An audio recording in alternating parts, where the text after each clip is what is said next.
माधुरीला हा पद्मश्री पुरस्कार मिळालेला आहे। आपण आता बातचीत करणार आहोत माधुरी यांची बहीण भारती दीक्षित अडरकर यांच्याबरोबर। भारतीजी, आम्हाला सगळ्यांना तर खूपच आनंद झाला आहे, पण तुमच्या आता यावेळी काय भावना आहेत? फार आनंद वाटतो की माधुरीला हे अवॉर्ड मिळालं।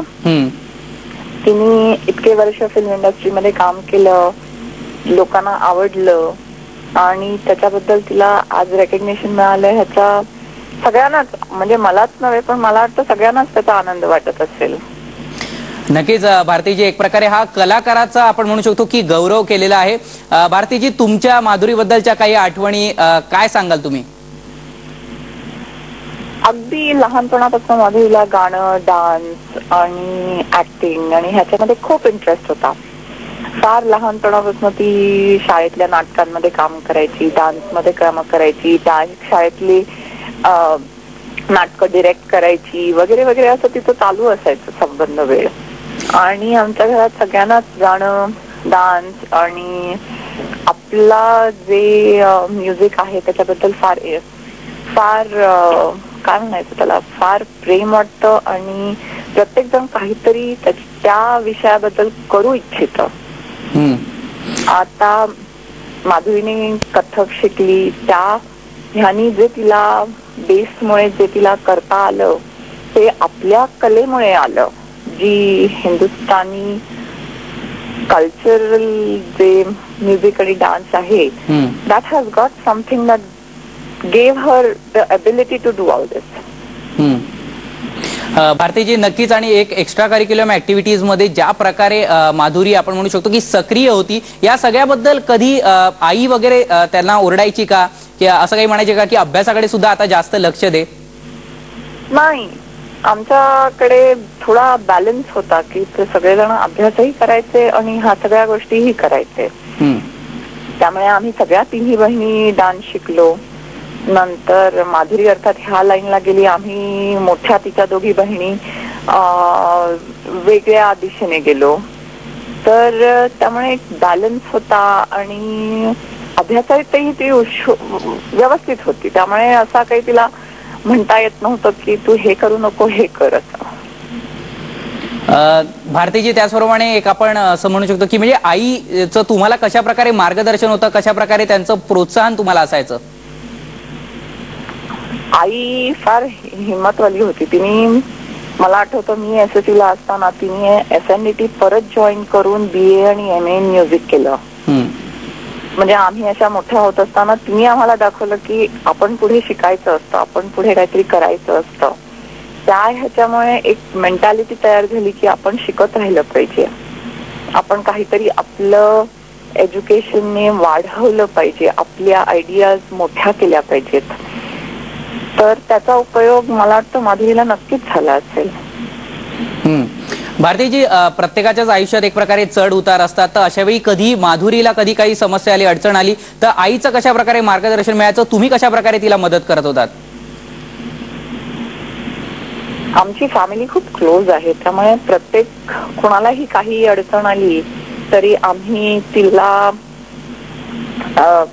एकमेकाशी बोलून विचार करून त्याच्यामधनं काय व्यवस्थितपणे बाहेर पडता येतं ह्याची कल्पना घेऊन मग आम्ही तशा ऍक्शन्स घ्यायचो आणि त्यामुळे आम्ही व्यवस्थितपणे एकमेकाशी बोलून वगैरे करायचो सगळं। तर आईचं नेहमी असं होतं की try to do something that will bring good out of everything. तर प्रत्येक ज्यावेळेला उतार येतात त्यावेळेला सुद्धा काहीतरी चांगलं येऊ शकतं त्याच्यातनं। You have to be patient during that time. आणि वर जातो त्यावेळेला सुद्धा चांगलं असतं, पण त्यावेळेलाही तुम्ही पेशन्स दाखवलात तर तुमचं आणखीन जास्ती चांगलं होतं।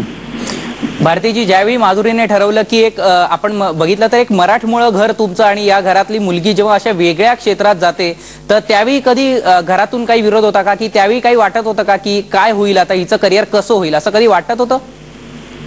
खरं सांगू, ती आमच्यामध्ये सगळ्यात लहान आहे, त्यामुळे असं होतं की ठीक आहे, तिला हौस आहे ना, करू दे, झालं तर झालं, नाही तर नाही, काही हरकत नाही। आता माझा मुलगा सुद्धा म्हणतोय की एक 6 महिने बॅचलर झाल्यानंतर घ्यायचे मेडिकल स्कूलला जायच्या आधी आणि तबला करायचा. तो सपंजींकडे शिकतो. मी त्याला म्हटलं कर, इट इज गुड, कारण त्याच्यामध्ये सुद्धा एक मेंटल डेव्हलपमेंट होते, एक तुमची पर्सनॅलिटीला तुम्हाला एक डेप्थ येते Wien you do all these kind of things. त्यामुळे तुम्हाला अशा गोष्टी करता आल्या पाहिजेत. भारतीजी, माधुरीला जेव्हा कधी काही एखादा निर्णय घ्यायचा असेल, अतिशय महत्वाचा निर्णय जेव्हा घ्यायचा असेल, तेव्हा त्या तुम्हाला विचारतात का, किंवा तुमची कशा प्रकारे मदत घेतात? तिचं एक विशिष्ट आहे, म्हणजे ती सगळ्यांशी बोलते, विचारते, चौकशी करते आणि प्रत्येकाचं ओपिनियन घेऊन मग एक स्वतःचं मत तयार करते ती त्या बाबतीत. आणि त्या मताप्रमाणे मग ती ऍक्शन घेते. विच मला वाटतं की असं प्रत्येक माणसाने करता आलं पाहिजे, कारण तुम्हाला एक क्रिटिसिझम असतो, एका गोष्टी प्रत्येकाचं मत असतं आणि त्याला दोन्ही बाजू असतात. एक क्रिटिकल बाजू असते आणि एक तुम्ही करता ते किती छान आहे असं म्हणणारी पण बाजू असते. तर ती दोन्ही बाजू ऐकून त्याच्यातनं निर्णय घेणं खूप कठीण असतं. तर ते तिच्या पर्सनॅलिटीला खूप जमतं, which is very nice. Bhartiji, Madhuri ही तुमच्यात सगळ्यात लहान बहीण आता, आणि तिची एवढी मोठी कामगिरी आहे, तिने आज जी अचीवमेंट केलेली आहे, याबद्दल तुम्हाला सगळ्यांना भावंडांना काय वाटतंय? खूप आनंद वाटतो की तिने एवढं काम केलं, त्याचा तिला सक्सेस मिळाला. कारण प्रत्येक माणूस एक प्रकारे काम करायचं बघत असतो, प्रत्येकालाच तेवढा सक्सेस तेवढं मिळत नाही, पण एखाद्याला लक पण असतं, मेहनत पण असते आणि सगळं असतं, आणि त्याचं रेकग्निशन झालं. खूप आनंद वाटतो सगळ्यांना. भारतीजी, माधुरीचा जो एकंदरीत चित्रपटातला प्रवास आहे, तिची जे करिअरची एक कारकीर्द जी आहे, त्याबद्दल तुम्ही कशा प्रकारे बघता? तुम्ही समाधानी आहात की नाही? हो, तिने वेगवेगळे रोल केले आहेत. तिने गावातल्या मुलींचे केले आहेत, शहरातल्या मुलींचे केले आहेत. काम करणाऱ्या एका बाईची जी पर्सनॅलिटी असते की जी बाहेर जाऊन जिला स्वतःसाठी सगळं फेंड करावं लागतं. फेंड म्हणजे की सगळ्या प्रकारचे लोक भेटतात आयुष्यामध्ये, and she has to manage herself and her family, असे रोल केले आहेत. त्यामुळे मला वाटतं तिला एक प्रकारचं छान काय म्हणतात त्याला, छान प्रकारचं कॅरेक्टरायझेशन दाखवता आलंय. It's very nice.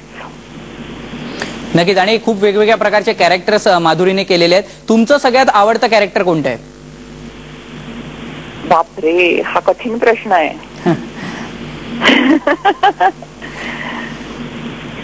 नक्कीच. तुम्हाला म्हणायचं झालं तर ते एक प्रेम ग्रंथ मध्ये तिने जो रोल केला तो एक खूप छान रोल होता. नंतर म्हणजे ते कॅरेक्टर कठीण होतं करायला. त्या मुलीचा रेप होतो आणि तिच्या आयुष्याबद्दल स्टोरी आहे, ती कठीण असते करायला, तर ते तिने केलं आहे. नंतर मग आत्ताच शेवटच्या पिक्चर मध्ये पण तिने याचा वेगळा रोल केला आहे. त्यामुळे असं एकच रोल असा पिन पॉइंट करून सांगणं फार कठीण वाटतं, कारण तिथे वेगवेगळे रोल्सला तिने आय फील की तिने असं जस्टिस केलंय ते कॅरेक्टर उभं करायला डोळ्यासमोर.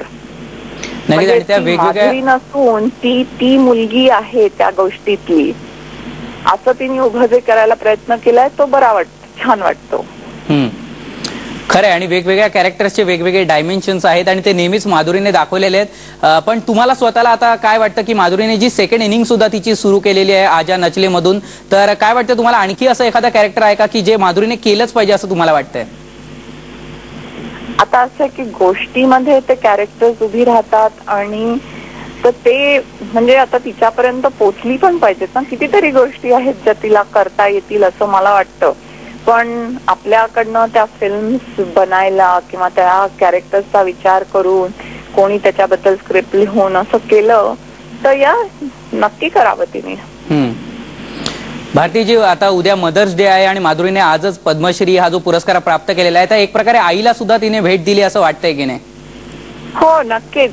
हा एक प्रकारे आम्हाला सगळ्यांनाच छान, कारण आम्ही सगळेही तिच्याहून घरातले मोठेच आहोत आणि आईला तर फारच आनंद झाला आहे.